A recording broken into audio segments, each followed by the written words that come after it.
I count it a tremendous honor today to rise in the House and present Budget 2023. The Alberta government tabled a budget of more than $68 billion, with spending hikes for healthcare, education, and public safety.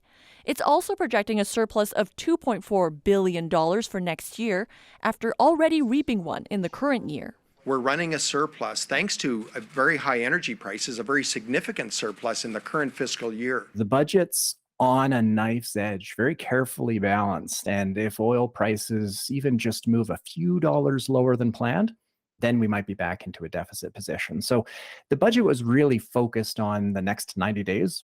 This is Premier Danielle Smith's first budget and her only one before the spring election, which is shaping up to be a tight one with the NDP. I think she's in a better position than she was a couple of months ago. I think what she's doing is trying to position herself to hold on to her base and, of course, to expand the pool of people that will be voting for the UCP to put her back in office.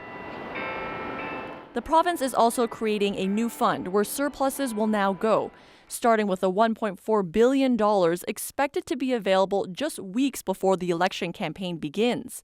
It could be used to pay down debt, go into Alberta's Heritage Fund, which is meant for saving during boom years for when resource prices go bust, or go towards a one-time project.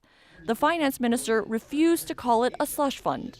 Again, it was conceived to bring discipline to the use of surplus. The opposition says the budget lacks vision for the province's future. Let's be clear. This is a fraudulent budget designed to buy votes ahead of the election. It's now up to Premier Danielle Smith and her United Conservative Party to sell this budget to voters and convince them they are the right party to lead another 4 years. Julia Wong, CBC News, Edmonton.